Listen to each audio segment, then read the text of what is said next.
Pay attention. Let's move into order. Okay.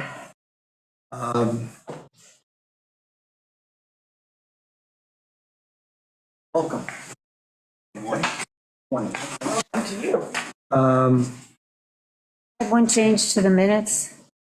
Yes, I had something also. Okay. You want to go first? Let's go. Yeah, let me pull it out.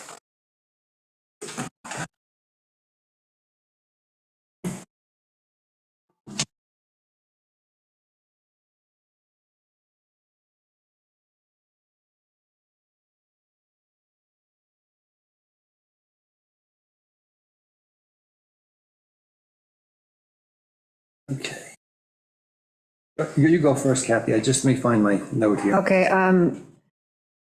under 9, I guess it's page 2, maybe, in the minutes? No, page 1.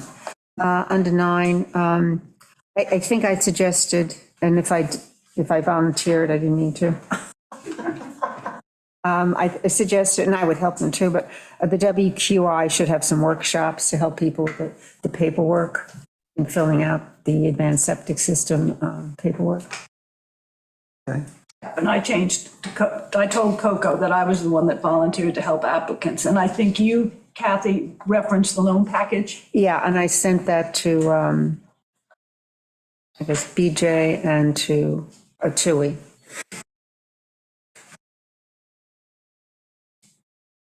So where it says Gerard, that should say Kenny. The only thing that I had, and I guess we'll correct it going forward, okay, 'cause obviously we're in this transition of separating WQIP money from CPF money, okay? So the only thing with the financial reports is that CPF does in fact, from that report, is in a cash account that amount of money, but we, like always, we usually did take out the WQIP money so that we don't have $11 million to spend. That's the bottom line. Yeah. Right. And I don't know really what that number is at this time because it's, we'll probably have it better in this, better next month, okay? But eventually we will have, I think it's like 9 million then? yeah, it should be about 9 million. It's 2 million, the last call it was 2,800,000 for WQIP, but I don't have the document in front of me. All I have is old information. So maybe they put in parens there under CPF and bank total net, in parens minus the WQIP funds. Yes, could do that. Okay. I just think that it's, okay, and we usually do that on a regular basis so that we understand it. And obviously, Shelby is on maternity leave, so it's, you know, she always does a wonderful job, okay, but we're a little bit behind with some of the reporting, okay, but I guess just to take our balance sheet, what I'm looking at right now for March 31st, okay, our working account, the Chase Manhattan working account. Good morning, Tui. Okay. Tui, in person, oh my God. You got taller since I saw I you. think so. Look, it's got the whole committee today. Okay. So the Chase account, we had an opening balance of $1,629,719. The funds that were deposited last month were $138,506. The interest in that account is, you probably should put that up. Coco, can you put that up so that anybody in the public wants to see what our balances are? I'm sure. Okay, and the interest on that account we have, there's some payments out of it. So the ending balance on the Chase, which is our working account, it was $1,764,703. The New York class account, which is a higher yielding account, we have $9,608,341. The interest in that account, you can see what's going on with interest. It's $38,871. So obviously it's changed a lot over the year. We have an ending balance, a total of $9,740,000. 645 to 12. 640. 645, okay? Now, the only thing I don't know is, I don't know what the carryover balance is, and hopefully next month we'll have that more accurate, but I think it's roughly around 2,800,000 has been committed to WQIP. Again, the accounts are going to be separated, okay? So that every month we'll just do a deduction, and that's how it will be, okay? That is really all I have to report on the financial report.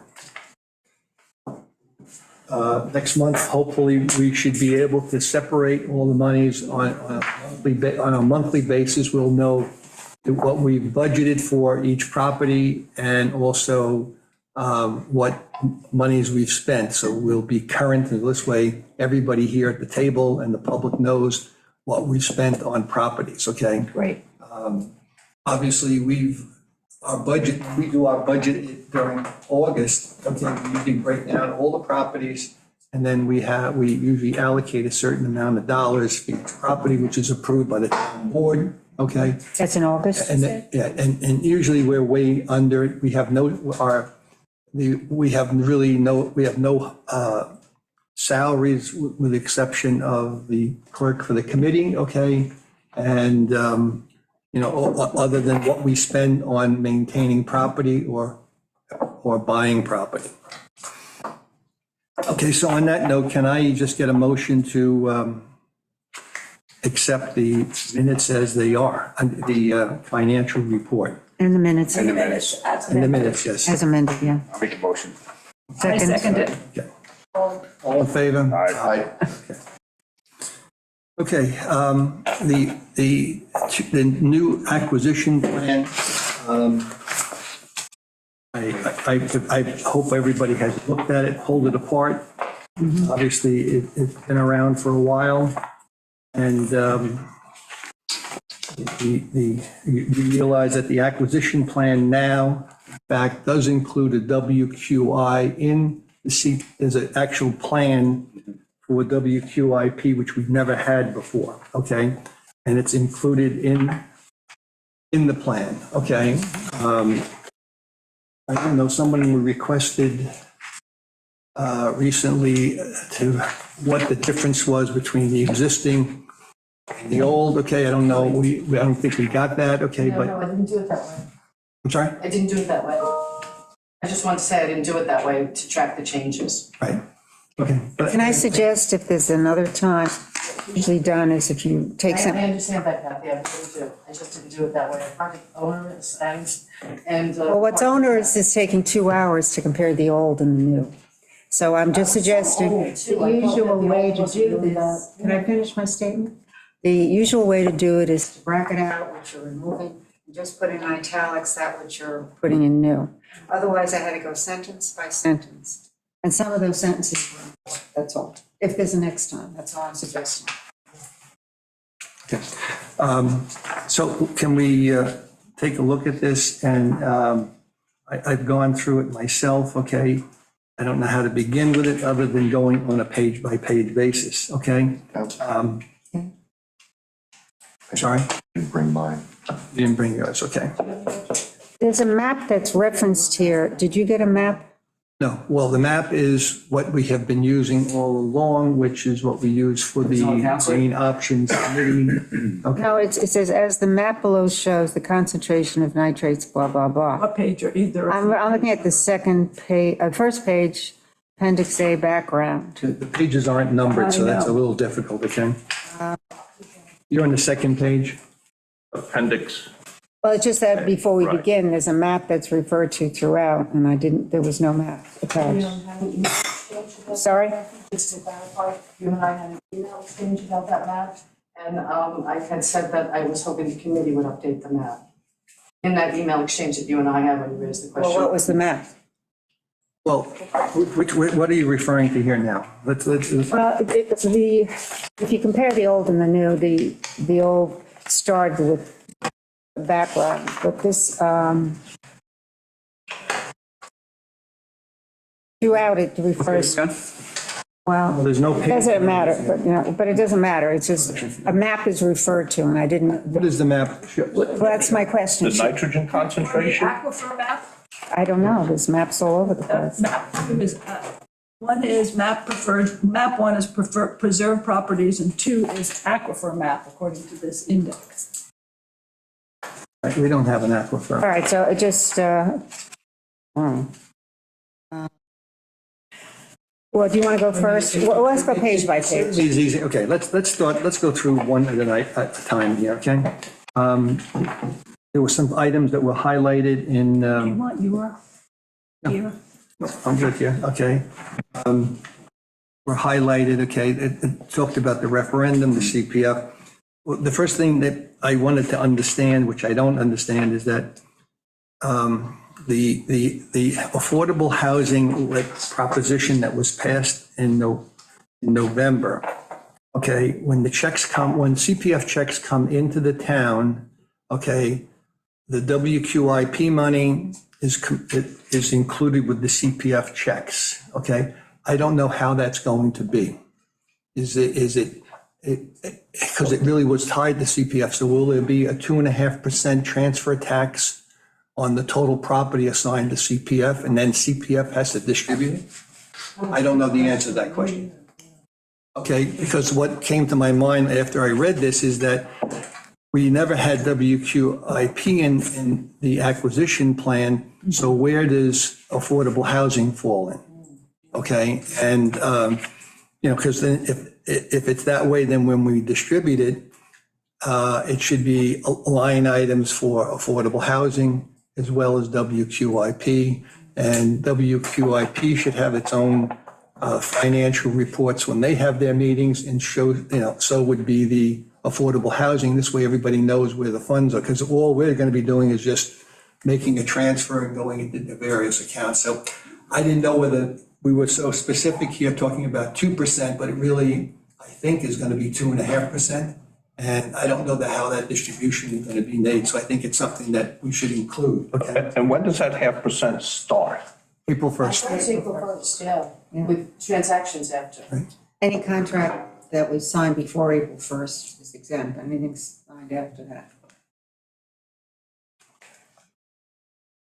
Okay, so Change that first paragraph to include a discussion of the 2.5. Is what you're saying, okay? So we'll be breaking that up, meaning our report will show if it's coming as one big lump check, which I think it is because it's coming, the referendum was through CPF, okay? So it'll be separating all those line items, okay? The thing goes through, actually this is 64E, which everybody has a copy of. It's a reestablishment of what CPF is about. And I think I'm going to take the time, and hopefully we don't run overdue, but it's like, the CPF was, if you look at the items in 64E, establishment of parks, preserves, recreation area, open space. We don't have any agricultural land, preservation of lands with exceptional scenic value, preservation of fresh and saltwater marshes and wetlands, preservation of the aquifer recharge areas, preservation of undeveloped land shoreline, including those at significant risk due to coastal flooding due to the projected sea level rise, establishment of wildlife refuge, Pine Barrens doesn't apply, okay? Preservation of unique and threatened ecology areas, preservation of rivers and river areas, preservation of forest land, preservation of public access for public use for streams and waterways, preservation of historical places, properties listed in the New York State Register, okay?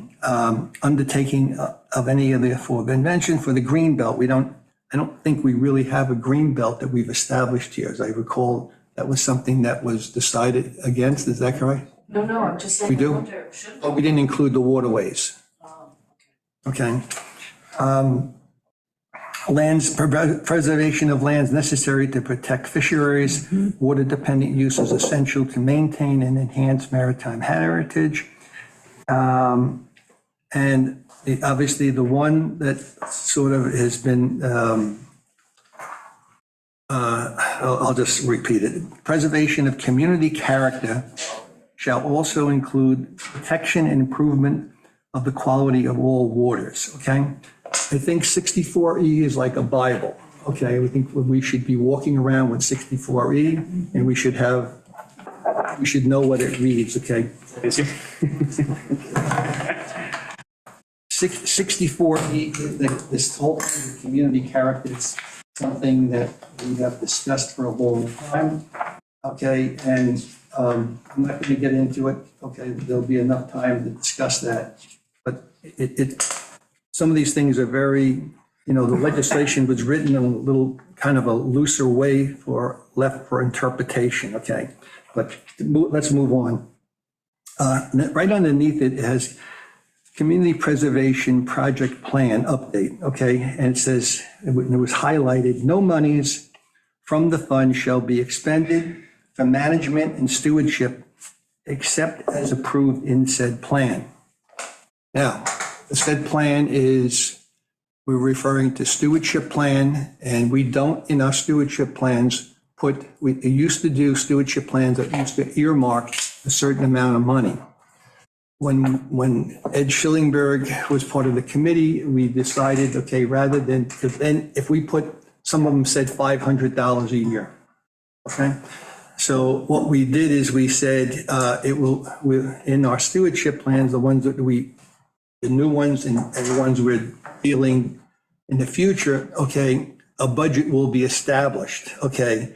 So when we provide our budget in August, Annual budget. annual budget. Annual budget. Right, we list basically all of our properties and what we're allocating for it.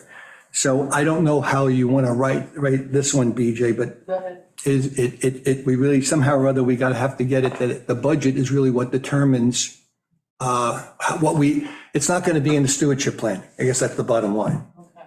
Because otherwise, we'd have to go back to the town board on a yearly basis of what we're allocating on that property. We would have to amend the stewardship plan. Amend the stewardship plan, yes, Oh, because it's so fluid, I think is what you're saying. Yes. yes, Yes? yes. This is approved and adopted by local law. Don't they do that by resolution? Yes. In the third line of this same paragraph, I think this is the fifth revision, not the fourth.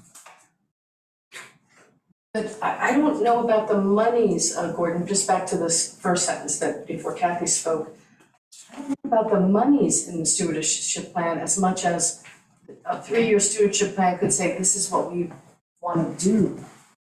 To just outline what each property, the expectation is for each property, maybe not putting a dollar figure on it. Well, we do that on an annual basis. Otherwise, And so should we just, when we do it on the annual basis, should we just call them stewardship plans?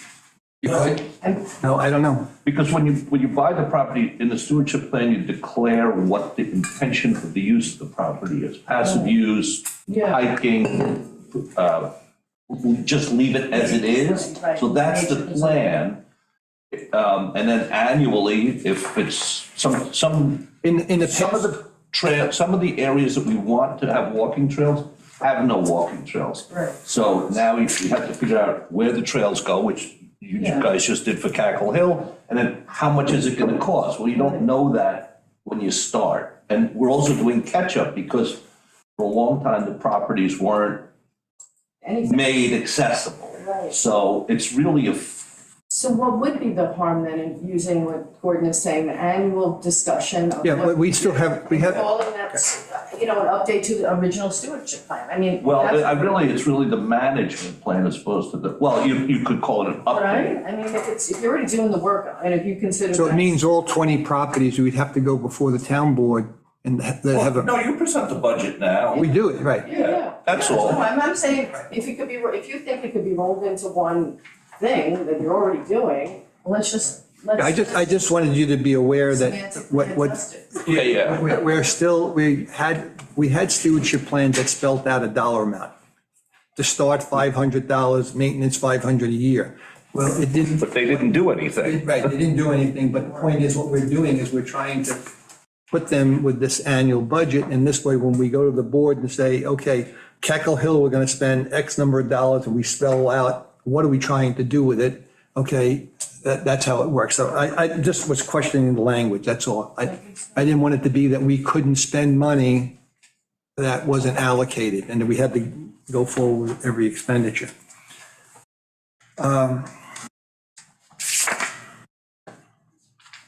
So are we going to say that this is adopted by resolution for all properties on an annual basis in August? Could do that, yeah.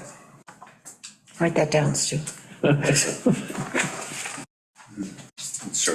What about adopted on properties that need to be, something we don't want to say we're going to do all of them. Well, that's true.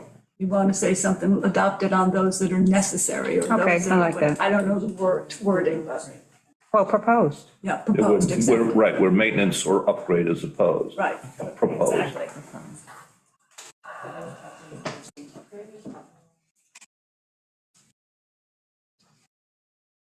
Okay, there's a question here on the opinion boards. Okay, next, where is it here? No, it's actually page 4, but the pages aren't numbered, so if you go. So to it's, what's the heading? Under background and history? Yeah, background and history. Background and history. Okay. Yeah. What's that under? Or is it, no, it's amended community preservation project plan. Yeah, right there? Right, yeah. Mhm. Second paragraph under amended community preservation project. Okay. Wait, It's under, Oh, under. the background. Background and history, then below that amended community. Yeah, background, amended community preservation project. Right here. Under And then it's there. Oh, okay. It's on page 5, if you. Yeah, gotcha, thank you. Yep. It says under intentions. It's really under intentions. Okay. All right, let me just read it, okay? The agency, the town will also participate in the Peconic Bay Community Fund Advisory Opinions Board when it is reconvened. The town will continue to assess town codes and practices, okay? I guess the question that I had, and I thought it was one of these things, in the past, okay, at least in my, there were, when Lori Dowd was a town attorney, she would attend those meetings prior to, and I guess it was probably, and after she left, this committee was really not there, okay? You probably attended some of them. I attended some of them, but the committee itself dissolved. Right, I know, and obviously there's been talk about Fred Thiel having this committee be reignited, okay, and so that some of the issues that we have had would have been resolved if we had this committee in place, rather than this, our discussions that sometimes get out of hand, okay? So, but what I'm asking here is, I think that, who is that person? Who is going to represent the town, and where does our committee play a role? I guess that's the question.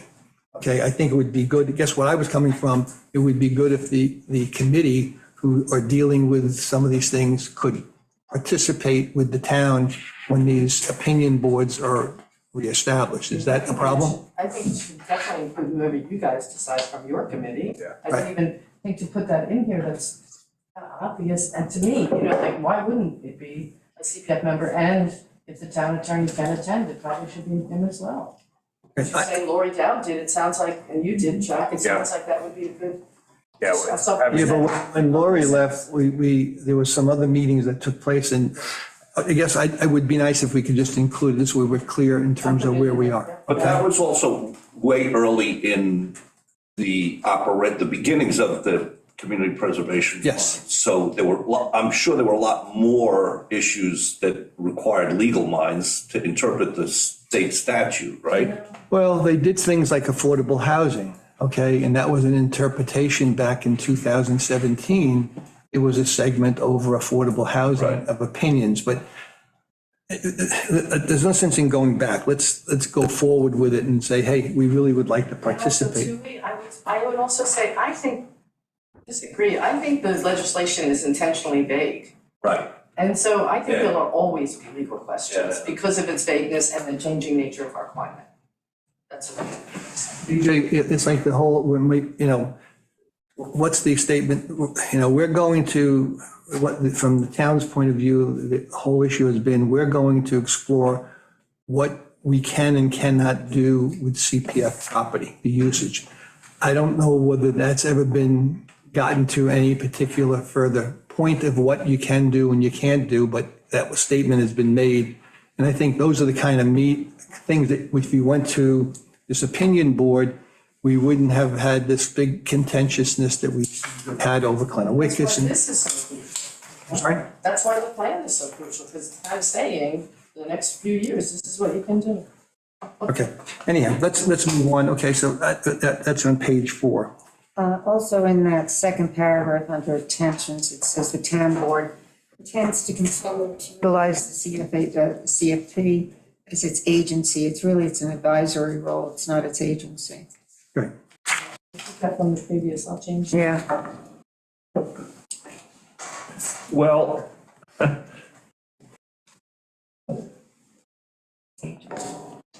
okay, from a legal term, yes.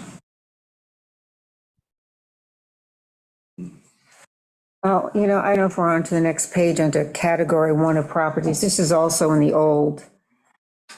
They had giving priority to parcels of 10 or more acres.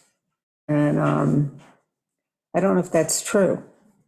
I took that from the. Yeah, that's what I'm saying. Well, how the county and even our scoreboard that we have has that in there. Yeah, I So know. there is a higher value for it. At least that was the intent, okay? Yeah, well, I understand why it's a category 1, but later it says, that'll be a priority. And by that measure, in other words, why would size, there are other things that have priority. You have your rating system, right? Correct. So why would the size of the property be, like, that would exclude a lot of the properties we bought? Well, it doesn't exclude it. It just doesn't have the number rating to it. Yeah, it may have a higher water recharge. Oh, gotcha, okay. The one thing that I was looking at is the category 3, okay? The purchase of development rights and the right to impose restrictive covenants relating to such goals as preservation of vistas, vegetation. I'm on category 2. Oh, right. Yeah, you said Category great. 2, okay?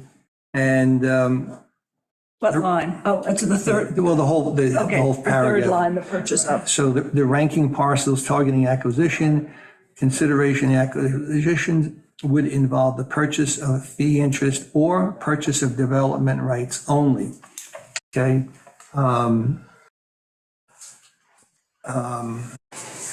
I just wanted to point that out because, you buy development rights, okay, depending on how it takes place, okay, development rights are basically, you're paying, and I think what it came out to be, what was it, 80% or 75% of the value of the land, okay? And it's something that even the county is refraining from buying just development rights, okay? They would prefer to have fee title to it, okay, rather than that way. But I think I'm just pointing out some of the things that our committee, this is the first time we've really gone through this in some detail. We're on my page 5, we go back to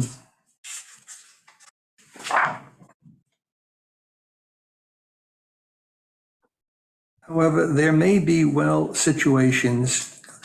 So now you're in the big paragraph. Yes, the big paragraph underneath it, okay, where the acquisition of less than fee interest outweighs the possibility of not preserving the parcel at all. Again, it's very loose, meaning the whole language is loose, okay? becomes interpretive, okay? So what they're really saying is there are times when you want to develop the development rights, like where it may not make sense, or you cannot buy the property itself, okay?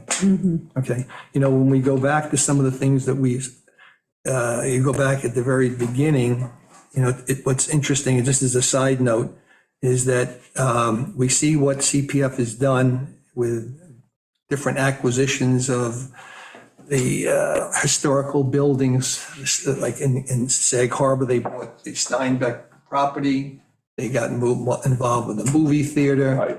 They've done a lot of little things that are outside, so, you know, when at one time, we sat here as a community and said, well, maybe we should have bought the Ram's Head Inn, okay? And we all sat around laughing, but really, CPF could in fact have bought that. Arguably, I don't know. I'm just saying, What we would have done with it. I don't know what we would have done with it, but We anyway. would keep it up. Maintenance, yeah. Okay, let me go, okay. Again, we always refer to this community character, okay, even in this paragraph, Where are you? I'm still on that big paragraph where, Starting with the town board Yeah. under, next paragraph under category yeah, 2. right, okay. Fourth line up from the end of that paragraph, community character. Right. Right. Okay. Let me go to the next page here, which is I marked it as 6. Okay. This is, because some of it I get, it's combined here, like Aquifer, Fresh Pond. The town has acquired Spada, which is in the Dickinson properties, together with Townlands Live. Okay.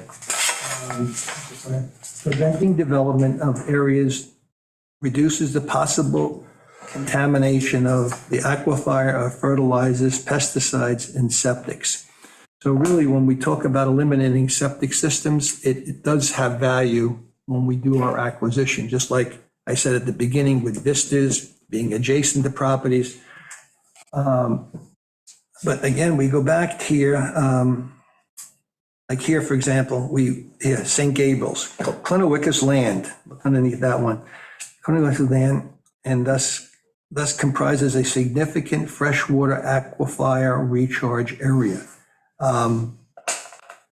We went through a whole lot with that, but here in the plan, if we look at some of the things that we're saying here, I'm not going to spend the time with it, but I think these documents are important. We should know these. Looked at it. Yeah. We should really know these like the back of our hand, okay?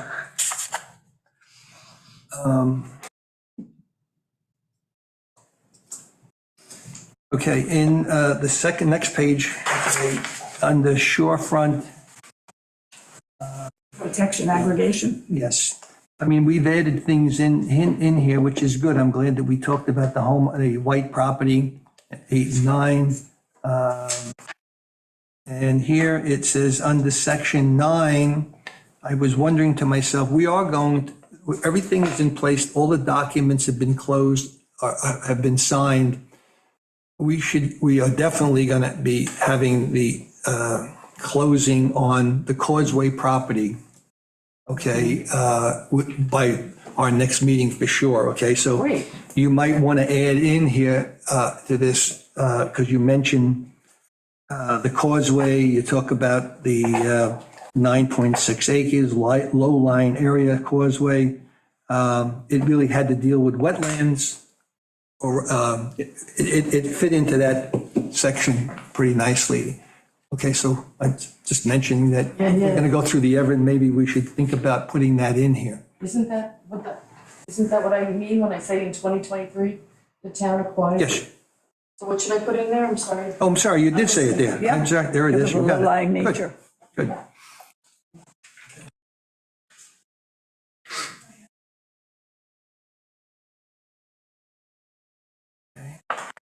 Good, got that in there, okay.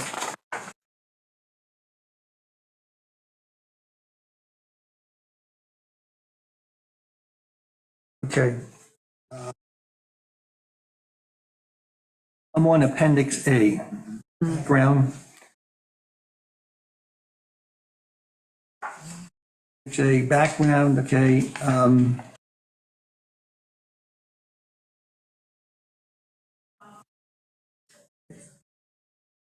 it goes in here, you know, this is good stuff because it really is really what we're doing and how why we look at properties for acquisition. But let me just get this one section here.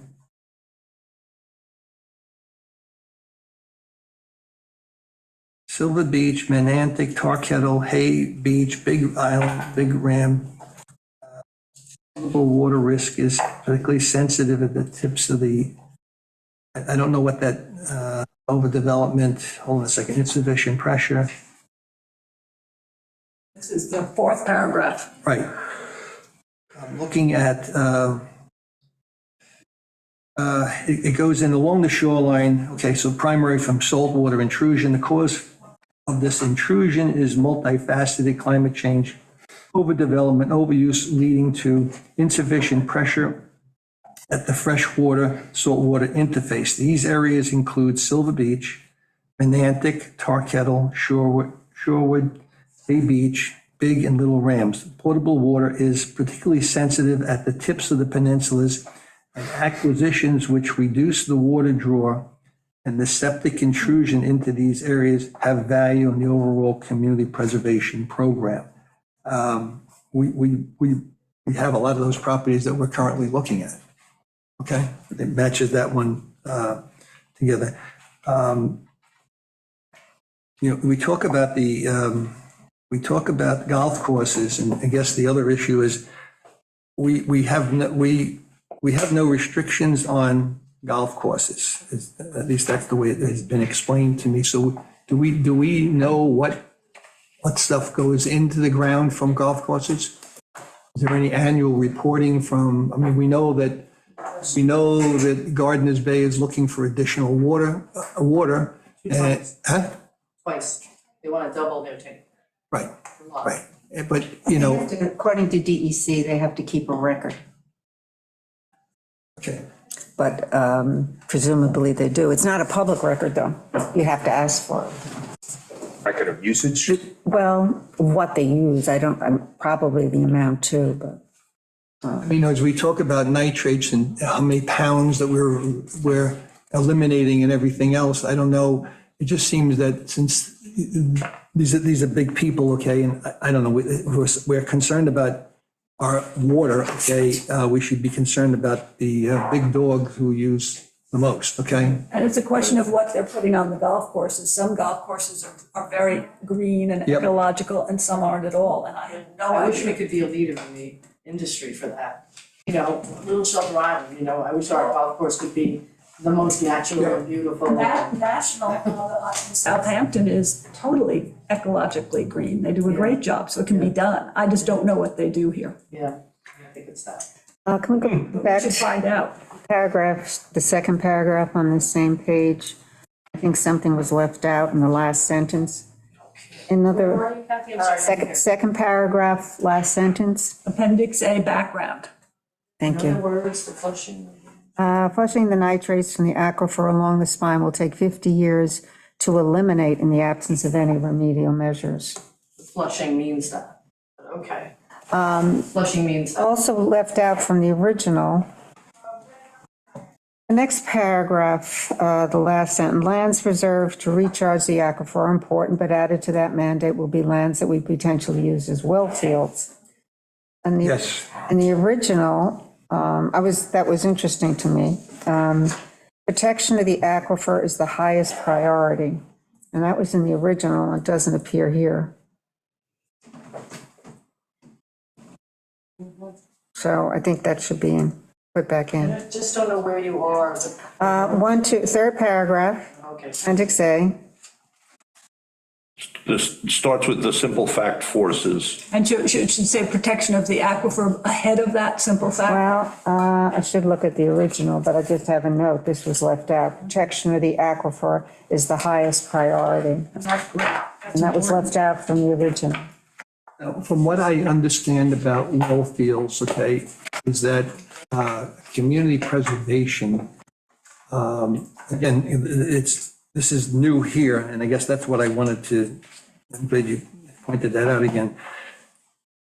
If we had a piece of property that had 10 acres of land, 4 acres of land, okay, you could acquire the property, at least the way I interpreted it, okay? You could acquire the property, but CPF would, they could allocate and the town could purchase, let's say, one of those 9 acres, okay, that would not be part of community preservation for water, but it wouldn't be purchased by CPF land for water extraction.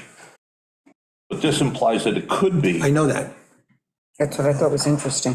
So I don't, that's what, that's that's why these opinion things are important, because, you know, I think there's a little difference in point of view here, and yet we have water problems, and, you know, but I think. So I'll flag this one. Huh? I'll flag this. Yes, I think I think that would be a good way of handling it, so that, you know, when you extract water and yet we're trying to recharge, okay, it's counterintuitive. Okay, so I think that's how East Hampton or Southampton handled it, where the property was purchased, but they allocated a certain parts that the town would buy individually rather than being connected to community preservation. But I just. Okay. All right, I'm down to, here, the next paragraph, okay, is the present quality of the water bays and creeks varies considerably. The waters of Mashamak are generally Byzantine, provide a standard for Peconic Estuary. The waters of Cockles Harbor, Gardeners Creek, Smith Cove, Clark's Creek, Dickinson Creek, and Craig Creek are reasonably high quality. I think didn't that change? Oh, really?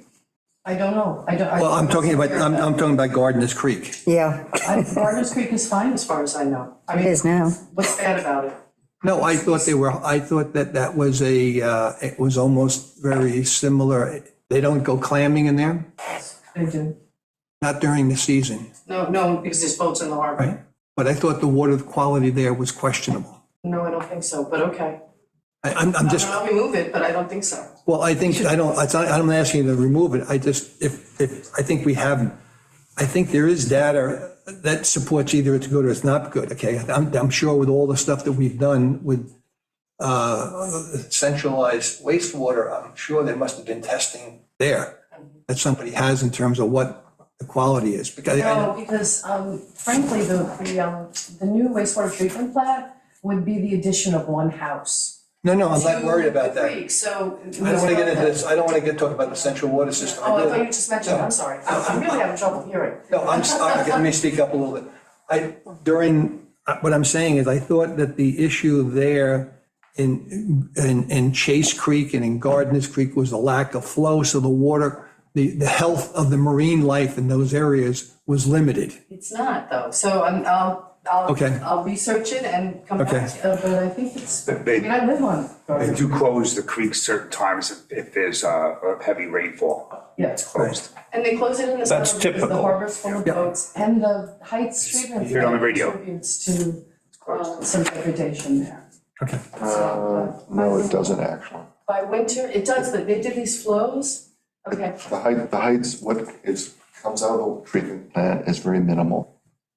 It does not contribute to anything in the creek Can I ask you a because it question? goes out, the pipe goes out and then it gets flowed out. It does not go into the creek. I saw a DEC picture where it does come into the harbor. Well, you can check with the Heights office. Later. Julie? This is Check just with the Heights office. general That's a question neutral about this piece that I think points to the conversation you're having right now.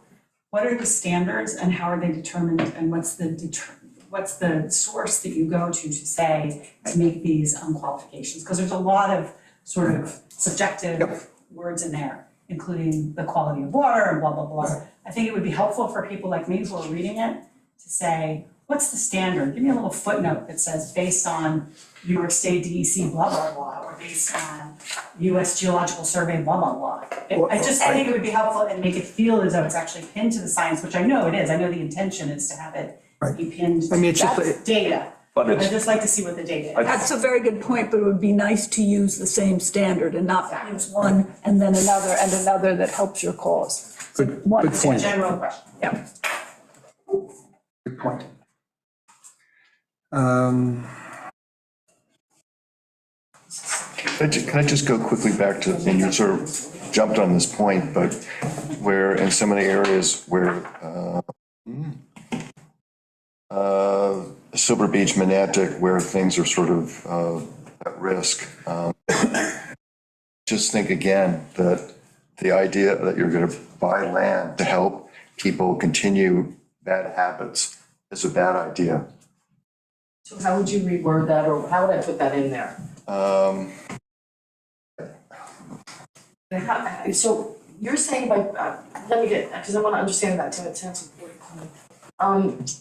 So you're saying by preserving land at the shoreline, and we are then enabling people to continue to. I think if you're going to preserve land in the shoreline, then you have to put something in place that reduces the bad habits of overwatering lawns, putting stuff in lawns, all the things that people do.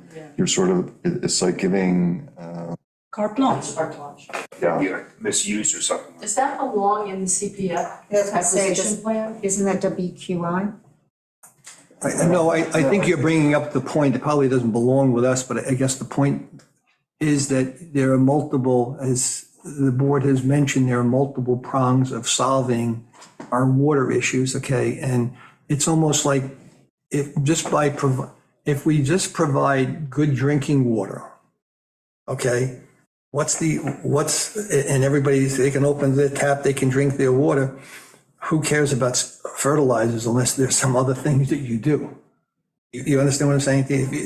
And I think that doesn't belong to our committee, but I think it's just. it doesn't belong to our committee, but it's just that it's here. Yes. It's like, we're gonna, by purchasing property, we're gonna allow people to continue doing whatever they want, and I think that's a bad approach. Yeah, we're looking into fertilizer districting sort of concept at WIC. I think that's going to be discussed, and there's a speaker today at 2. So I think that's where that has to happen, and this town board's really interested in making that happen. We just finished exploring pesticides, so we have no control. Sorry, that's just the truth. Yes, that I know. So, we need people to rat out their neighbors. When, And then what pesticides. happens if you rat them out? You have to call the DEC hotline, and the applicator, whoever's doing it improperly on a windy day, off-season, whatever, then the DEC theoretically would follow up on it. But from what I understand, that's our only recourse when it comes to pesticides. Bothers me greatly. The But state, fertilizers, we can do something about. But it's also like metering, like the Heights is metered, and we know exactly. Metering on wells? Well, the Heights is metered, so yes, no, it's It's a per centralized household. system, yeah. Per household, but yeah, I mean, it's like, then you know how much everybody's using. I mean, it's invaluable, and I know it feels like Big Brother, but,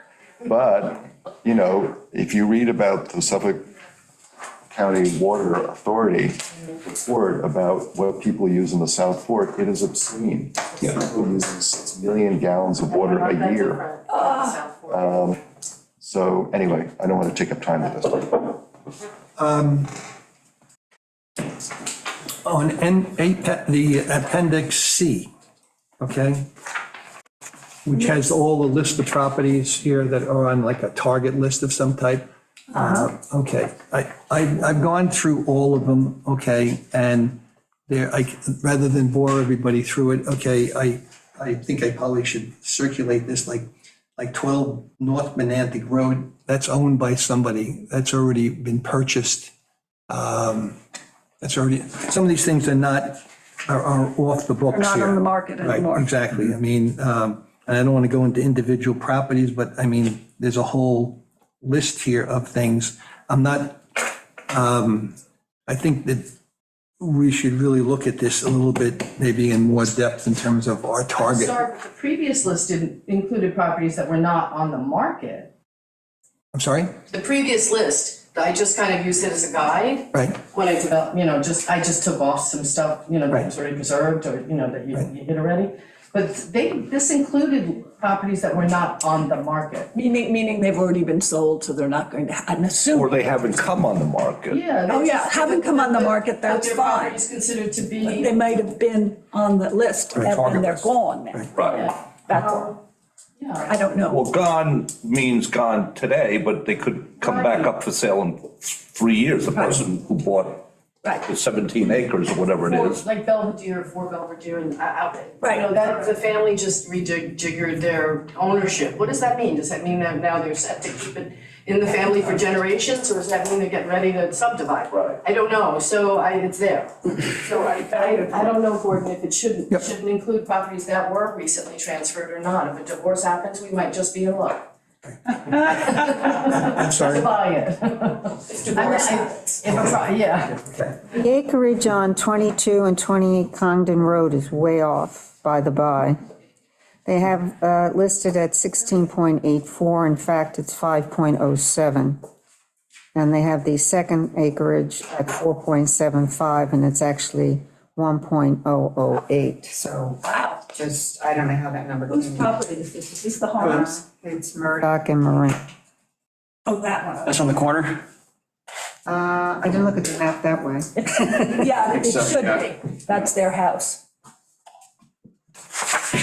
Okay, I think that we could pull these apart, okay? And I think that we should, I think I'd like to maybe spend some time with this. Shall we do that next meeting, or what? Well, I don't, know. Yes, we can do that, but I think what we You and should do is we should, Kathy, just, I took the number 16.84 acres for that lot from the assessment roll.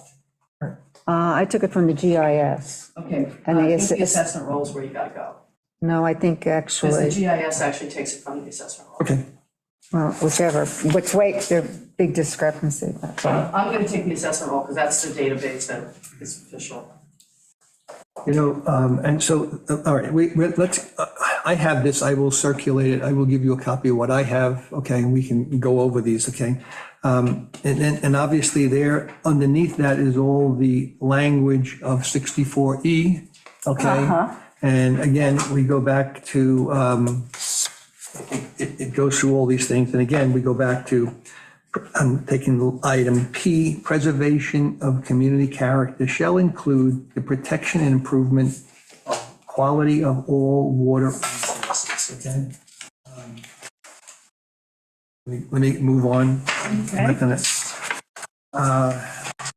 in Appendix F.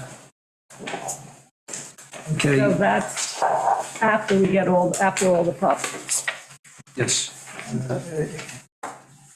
Again, this goes through, I don't know, this has the 2%. I guess the question that I had with this one was,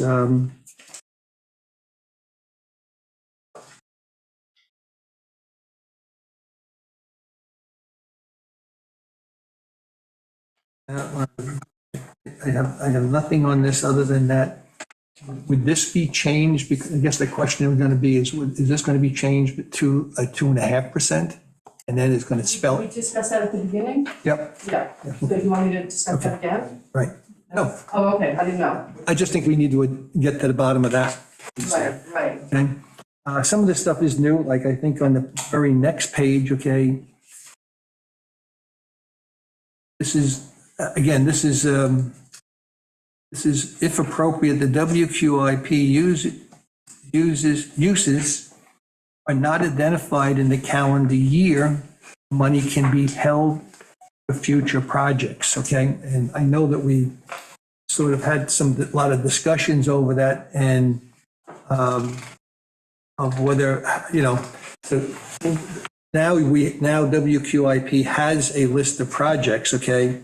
And as I recall, the town has passed a resolution to carry over any money into it. And then I know that, BJ, you've talked about it and I've talked about it in terms of what Redfield referred to as a slush fund, okay?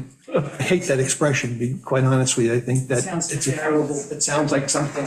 County Hall. Yeah, but anyhow, I just, that would be another one that would be go forward with the opinion board, okay, is that, I mean, we've done it, but I'm just saying to you, but we do have a project plan. Let me just continue here. Okay.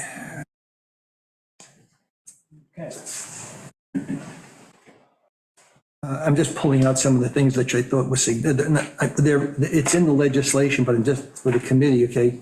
I'm on the next page. You're on It says Article yeah, 3, water- right. yeah. This is water quality improvement. The projects which have their primary purpose of accommodation of new growth as opposed to remediation of the water quality shall not qualify for the funding of this section. It's something that always sticks in my mind. I'm not going to get into WQIP because that's somebody else's thing. You've listed these things. Let me see, where am I here? The project list, okay? I'm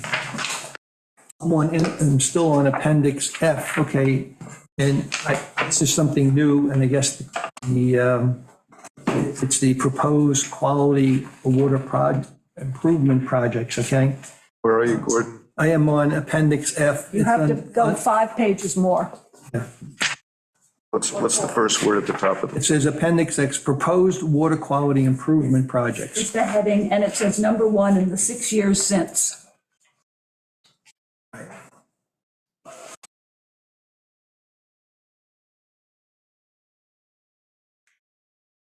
These are just resolutions. Is that what you're looking at? No, this is, they listed the projects that are In the 6 years? It's of the committee. It's not within the 6 years that we recommend.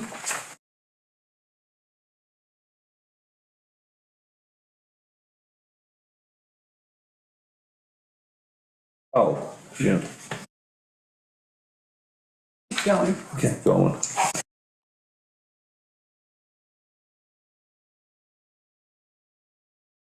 I think that's it. Does that say Appendix F at the top, continued? Thank you, everyone.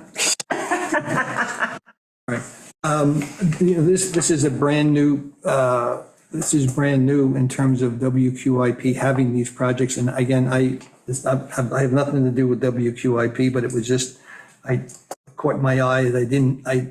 I know that we were, whatever, but it's something to take a look at those projects, okay? I don't know what fertigation proposals are. It's using not wastewater, the effluent, okay, which is after it's been treated. The after, to yeah, use after. on on golf courses and such, okay? And I'm assuming that's what your committee has, this is what your committee put together, okay? Did the WQI vote on all this, or? Yes. Okay. Right. That's so convincing. Yeah, okay. I just figured that's your problem.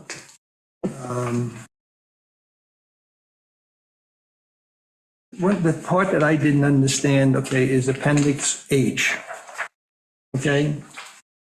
H is, it basically talks about the conservation opportunity planning process. Under the terms of Community Preservation Fund, the town can pay for the cost of conservation opportunities plans. I don't know what that means. I just want to see my notes. This is a new piece here. Where are you? Conservation Opportunities Planning Process, Appendix H. What paragraph you want? This one right here. The bottom one? Bottom one? The last? Second paragraph, but where were you, Gordon? The third paragraph, the last sentence. Under the terms of the community, has this always been there? Because I don't remember. Yes, it was. It was. Okay, Okay, so I don't know what that I means. don't either. But it was there. Okay, I thought maybe you would know. no. No. Don't know, okay. I don't know what I don't know what a conservation opportunities plan is.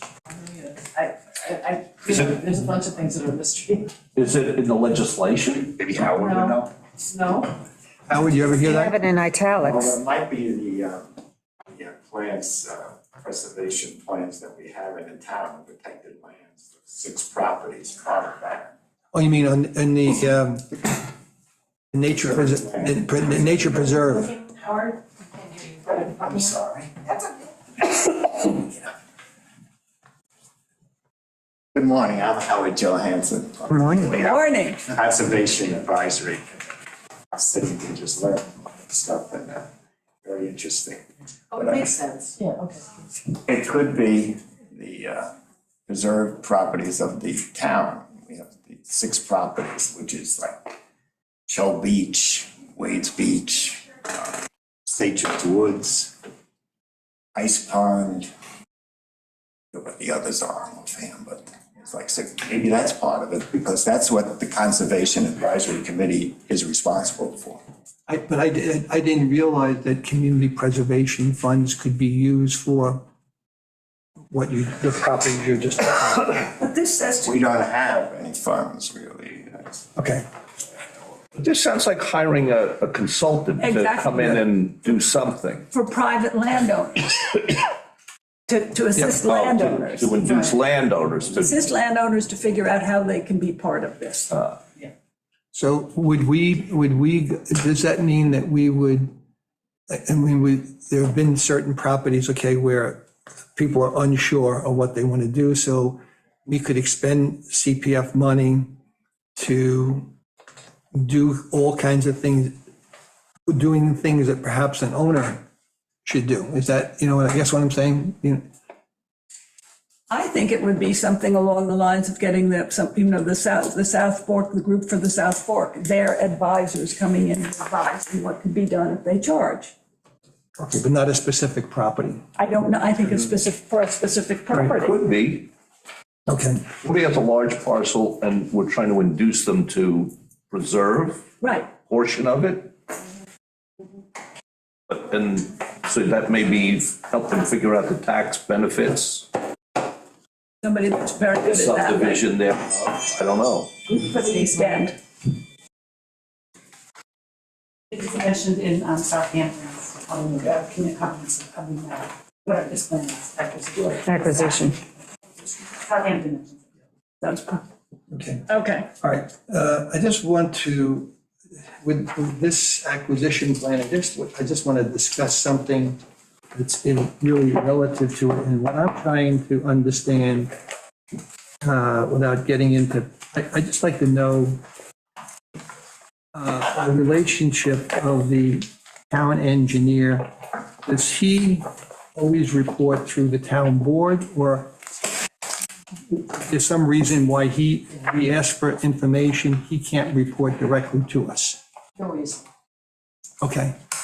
Okay. There's one property that you're speaking of, and I don't think we want to handle that in open session, but. I'm just, what I'm getting to, okay, is that I just want to know if there's anything that I'm not aware of where, But that needs to be handled according to the acquisition plan, do you think?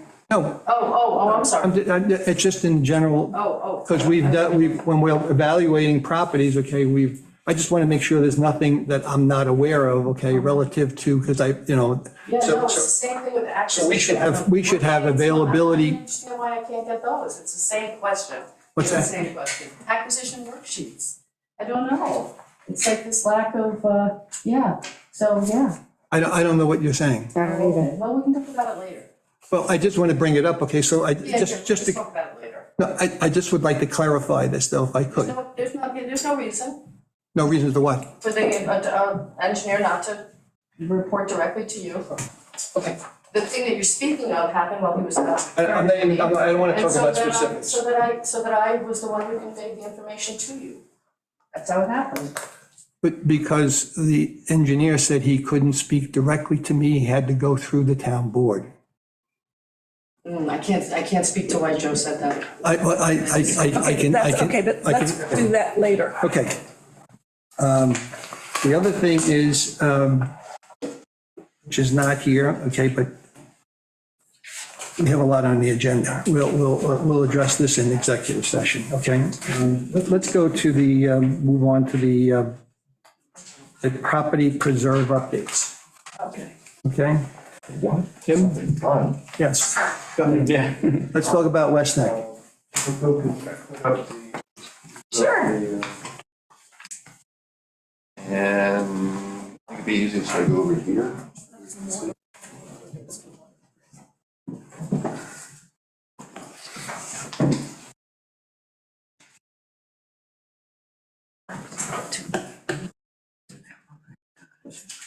So Is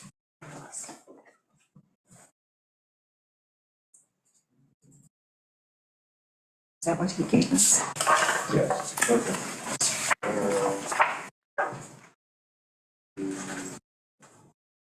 There you go. Okay. So Rusty Schmidt sent me two concept plans, and I want to emphasize these are concept plans. This is not the first concept plan. These are not final plans that we're going to talk about this morning. So this very first plan, not a plan, rather, image of the West Neck Preserve was a survey that Rusty and his crew did last fall to identify all the vegetation on the property. So it's all broken down into zones, and then over here, there's a list of what plants are actually growing in the various areas. This here is the mulch pile. The Christmas trees are somewhere over here. And then the grove of black locust sort of go all the way around here. So when you look at this map, or rather this list, it tells you invasive stuff plus good stuff. And it's all sort of listed and doesn't identify one or the other, but I can sort of walk through later what they all are. But the good news is there are some nice trees in here, and here there's sassafras over here. There's a basswood over here. There's some very nice broom sedge native grasses in here. So it's not all bad. And there's a lot of mugwort over here. Here's the parking area. So that's what this first image shows you. And if you have any questions, we can go on to the next one. And this is Nelson Pope, okay, the consultant that we hired, okay? Yes, yes. And it's multiple stages, so this is really identifying the property, what's Yes, existing right now. yes, sorry, I should have explained that for the public. Yeah, so the CPF committee has hired a firm, Nelson Pope Voorhees, and the leader of this project is Rusty Schmidt, who has a considerable experience with habitat restoration, ecological restoration. That's his area of expertise. Many projects over decades. In fact, I just ran into somebody over the weekend who volunteered on a project out of Montauk, which Rusty is heading, which is removing invasives from the road out to Montauk and replacing them with natives. So he's all over the place doing stuff. So this was the first phase of this project, which is in several phases, is to identify all the vegetation growing in the area. And so that's what they've done. And so now we have an idea of what's growing there, what's good, as Rusty put it, the good, bad, and the ugly. And then he then sent two concept plans. Tim, I just have a quick question. Yeah, go ahead. This one, why is horse nettle highlighted? Horse nettle is highlighted because horse nettle is really awful. We include that in the ugly. Right, but it's like worse than all the other invasive. Well, no, actually, the mugwort actually, Coco, we can just go back to the first slide. So the mugwort is actually pretty extensive, and it's pretty much starting here and going a little bit into 2 and wrapping around here. So there's a lot of mugwort here. And then the horse nettle is, it grows about this high. Every part of it is spiky. And it also spreads by underground runners. Fortunately, it's not really extensive, but I think it's just highlighting something that's really bad that needs to be addressed. And I'll get to how we're going to address the invasive stuff at the end. Okay, so going on to the first concept plan. So again, each area is numbered. This again is the mulch pile. These are proposed trails. This is a loop. This is the road that's already there. Again, we've discussed whether or not to make use of that road. That can be discussed. And by the way, this is essentially given to us to discuss. We can even have a field trip and go there and walk through the whole thing, both concept plans, and everybody can sort of say, I'd like to see this, I'd like to see that, why aren't we seeing this? And that's the whole point of having this kind of a concept. It's a discussion. What's the dotted line that goes, from the top of the trail, dude? This one, Yeah. this is another possible trail. So kind of, instead of having to do a whole loop, you can actually cut across if you want. And this one, they block off that entrance on West Neck? Like where the road goes from West Neck to Nordstrom, Here? over to your right, a little bit up other way.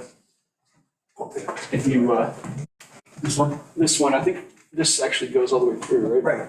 Yes, it does. So they would, Yeah, so I think even the way that actually Brian, when he laid out, when he was trying to get rid of some of the mulch, he actually just put some of this like consumers of loop, which kind of drops here. it'd be good to block off that entrance. I see people driving through there sometimes.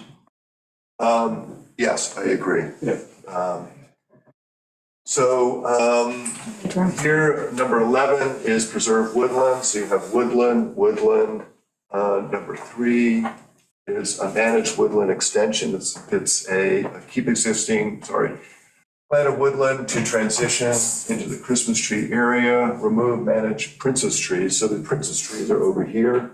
They're a very invasive tree that have really beautiful flowers that smell like Pepto-Bismol, if you like Pepto-Bismol. But they're already like spreading in here. So those have to be managed. And then number 4 is the Christmas tree area, which Brian is actually trying to find somebody to move some of them right now. Number 2 is like an understory area. You have trees here, but then you have like an understory area. And then all of this that's the light green is would be meadow in this particular concept. The bluebird boxes are, I think some are around here right now. The nice thing about this area is you've already got not a lot, I should say, but you've got broom sedge already growing there.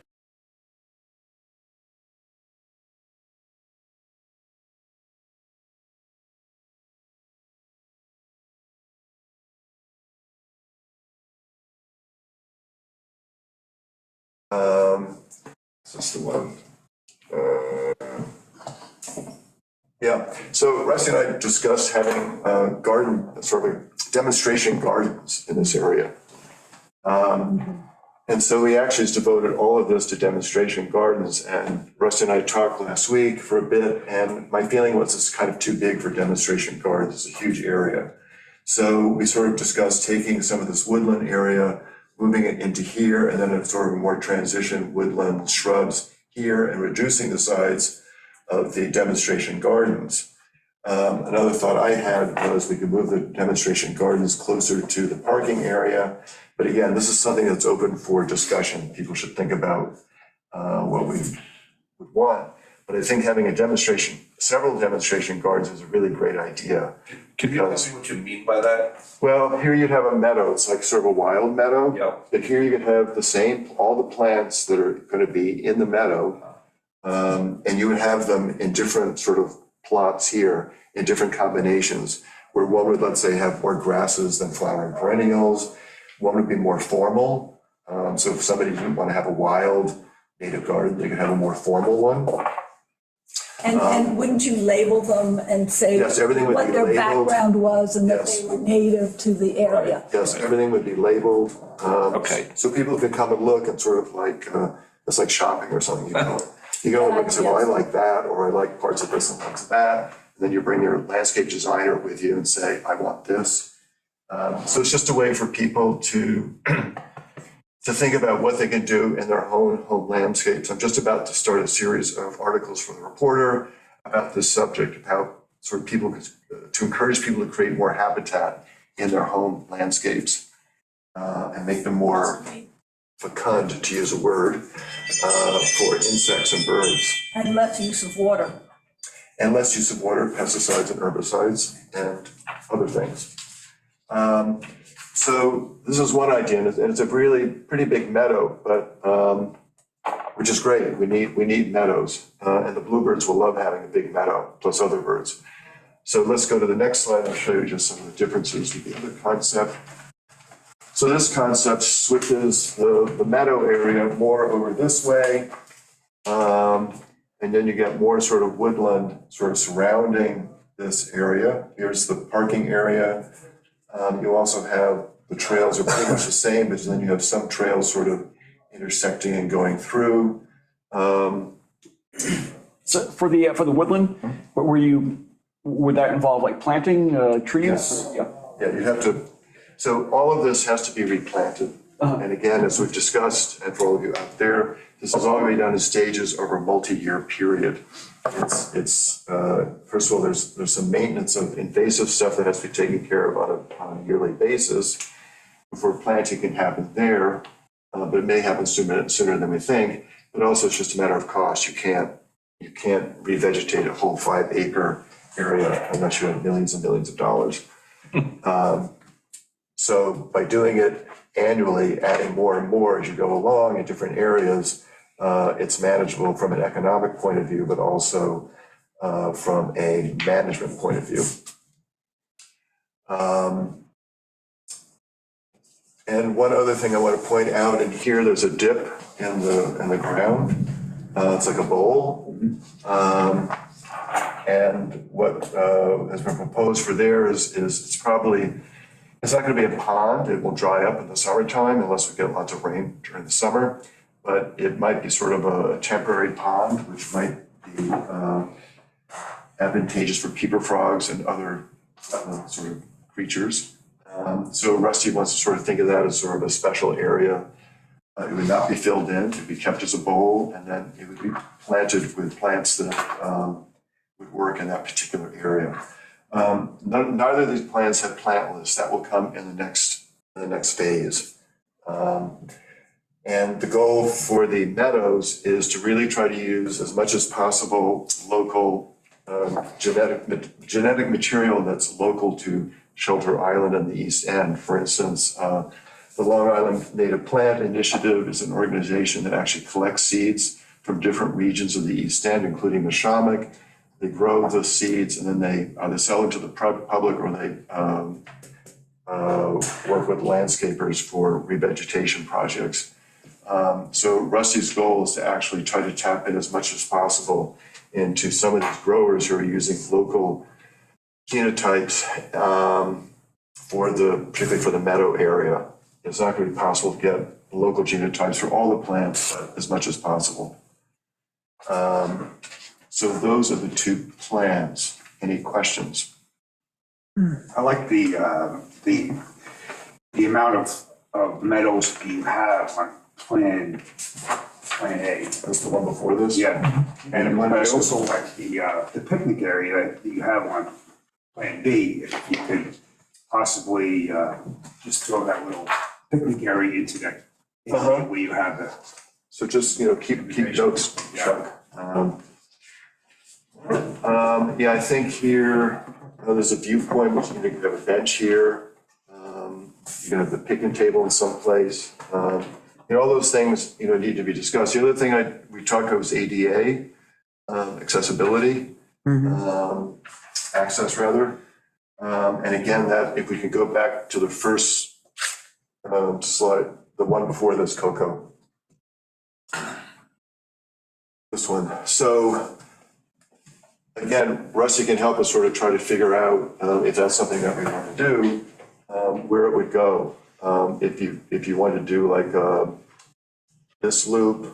Anyway, it's all open to sort of discussion. It's just a matter of trying to decide how you want to proceed with something like that. I'm not sure a picnic table is a great idea. Maybe some Adirondack chairs. I could just see people. Again, it's Missing all, things you don't want to bring garbage cans there, because if you bring garbage cans, we've had this problem in another area of the island.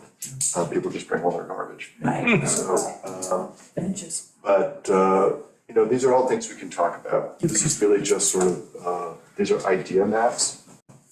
And it's really up to us to decide how we want to proceed. It's odd not to know without a plant list.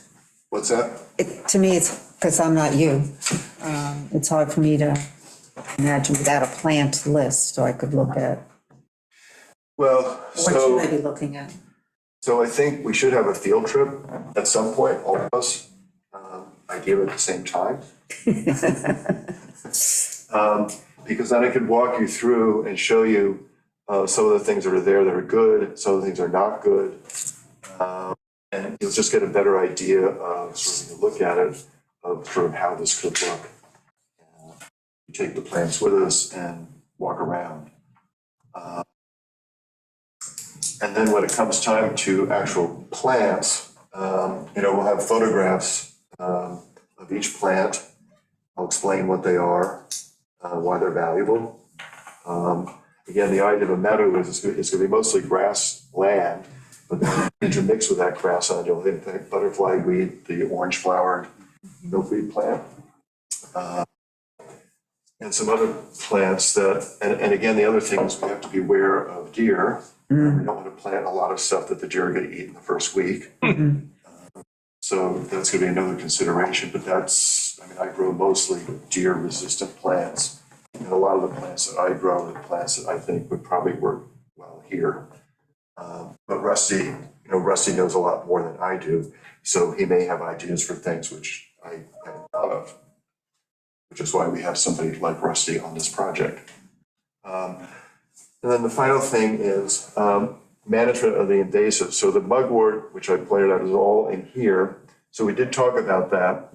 And Rusty proposed 3 ways of doing it. One is you lay down sheets of cardboard, and then you take this mulch, which Brian said is actually becoming less mulchy and more topsoily. And you lay all that on top of the cardboard, like 3 to 6 inches, and you leave that for a period of time. Another way to do it is you take tarps. Rusty has a whole collection of tarps, and maybe you have to purchase them. And you lay down the tarps, and then you cover those tarps again with the mulch. And then after a period of time, you remove the mulch, and then you remove the tarps. And ideally, the mugwort has been killed. And then a third way is to actually take a plow and you actually dig it up and turn it over. And he's actually worked on that method on another project. My suggestion was to treat this as an experiment and actually try all 3 and see how they work. And that way it'd be sort of informative for them. He's working on several invasive species projects of island where they actually have 6 or 5 plots of land and trying 5 different methods to deal with this one plant. It's not mugwort, it's something else, which he says is worse than mugwort. So, they're interested in sort of, and I think since we have a lot of mugwort on the island, it would be actually very helpful to use this as sort of a demonstration / experimental area to try 3 methods and then see which one worked the best.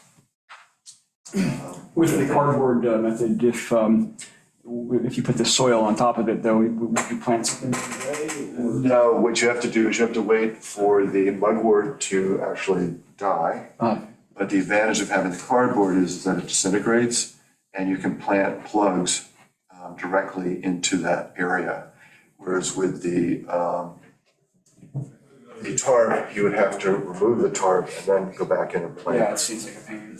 But wouldn't just, invasive or whatever, any even native stuff, just start planting themselves in the soil that you put on top of the cardboard? Well, yes, but it could be, you'll get both. Yeah. You'll get some nice stuff and you'll get some bad stuff. And speaking of stuff continuing to spread, we talked about the broom sedge, which is about this high. It looks like dead grass. And I asked Rusty about cutting it back, and initially said you don't want to cut it back now because you have insects like small bees, et cetera, that actually spend the winter inside of a lot of stems of plants, which is why we have not cut back this area at all. But then I asked him, would it be beneficial to keep the actual broom sedge up through the summer, not cut it back at all, because then we could easily identify where all of it is. I said, yes, actually, that would be a reason to keep it and not cut it back now or in a month, but also because it continues to shed seed. And we want to have these good grasses continually reseeding the whole area. The more that we can reseed this, and the more this grass is going to become dominant, the easier it is to repress the bad stuff. Tim, the first map, which lays out what's there, Can you go back to the first one, Coco? That's what's existing there. Can we post something in the kiosk that we have so that the public knows what Yes, I'm saying? yes. And should any of these be posted on our website so that the community knows that it's, that we didn't die on the vine, so we're think working Coco on this project. So she already posted it, Gordon. Yeah, okay. Great idea. Yeah, that's right, you did. It is, and I just wanted to, in a subsequent email to Coco, to emphasize so that people understand that the two plans are concept plans, they're not the final plans. But again, I mean, people looking at this list are not gonna know, one good plan from a bad plan, Right. No. so. But it does look like. Okay. Would it be a good idea to have our field trip pretty soon so they can proceed with it? Yes, it would. So Rusty's away this week on vacation, but he was, I think he's interested in moving forward.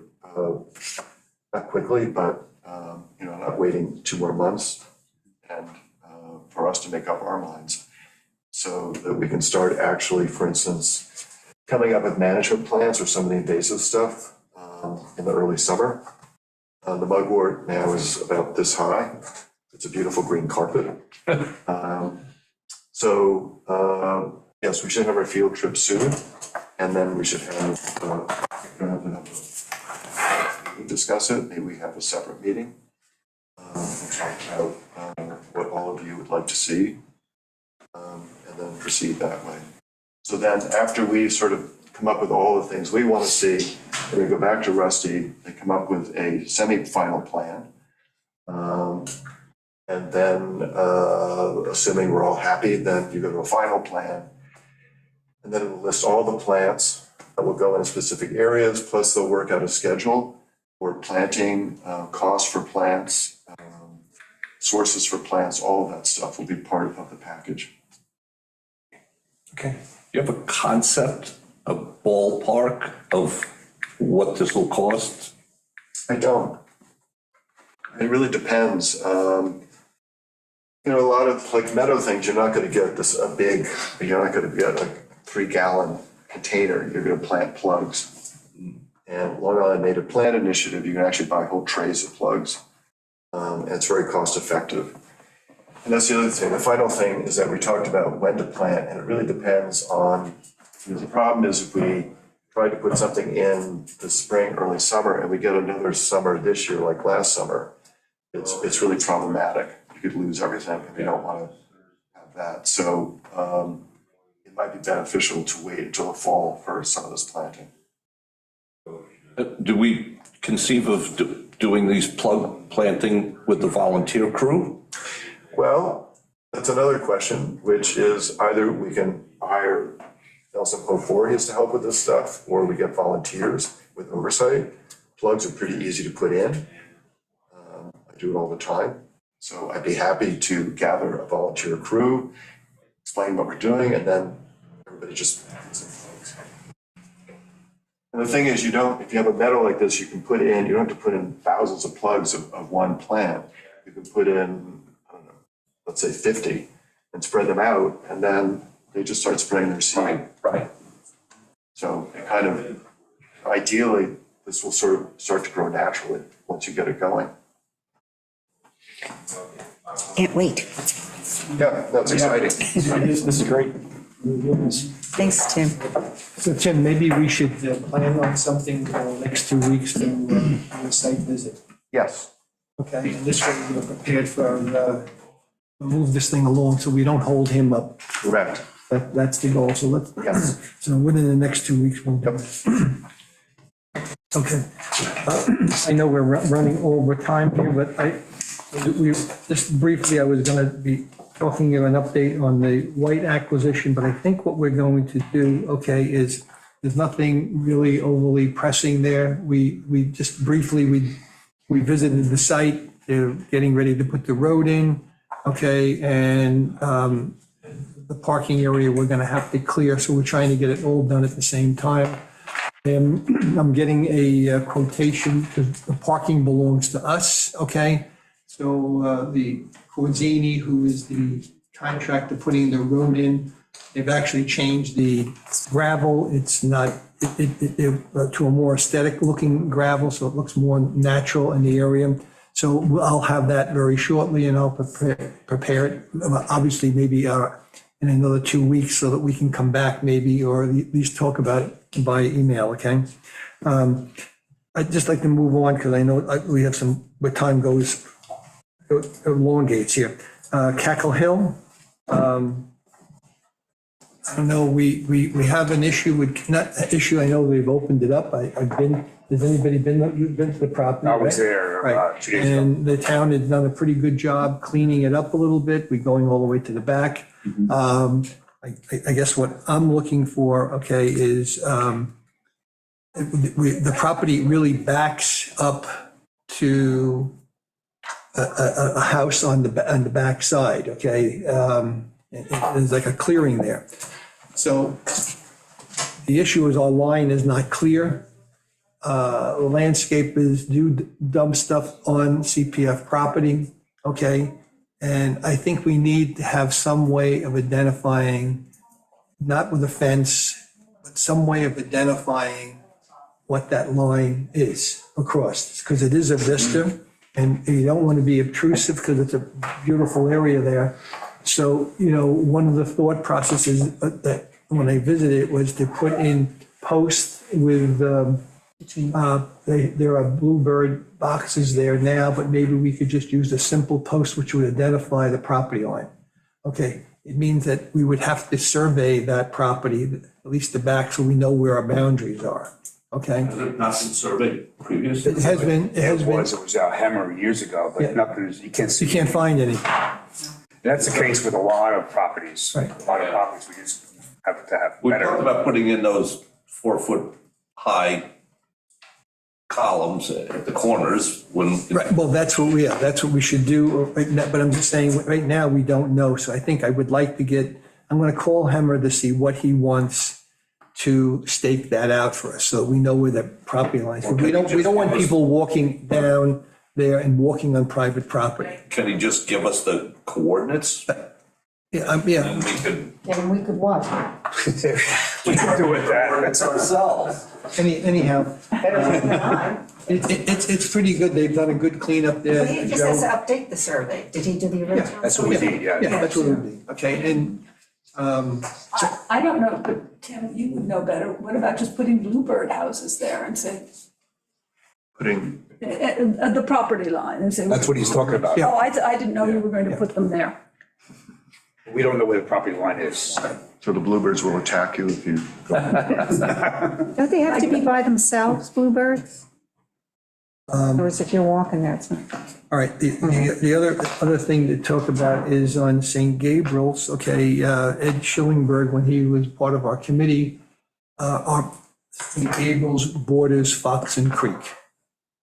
Okay, it really is right there on the border, okay?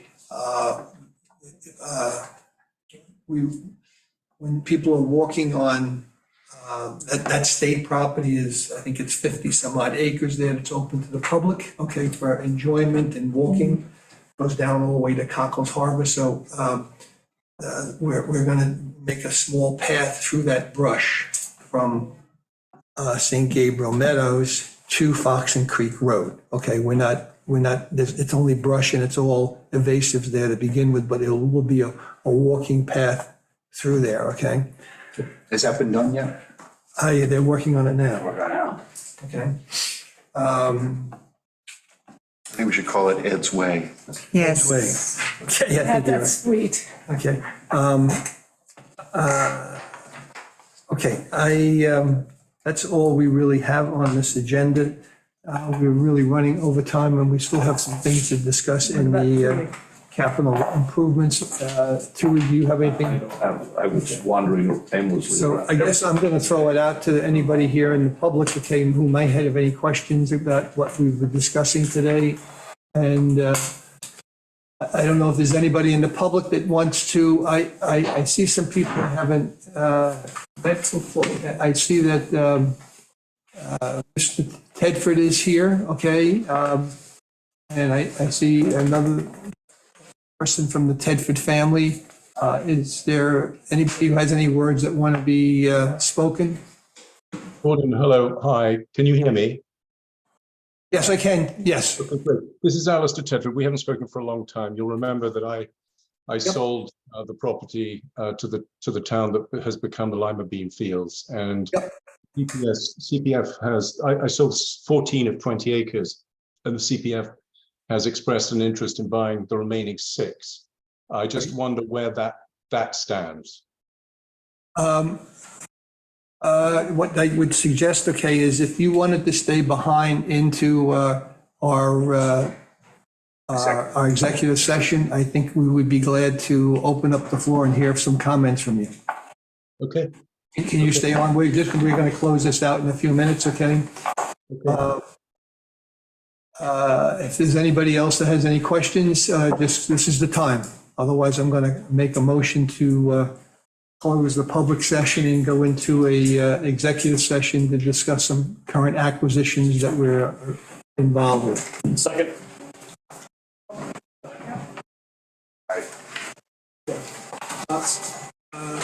Mr. Tedford, could you just stay up? I will. Hello?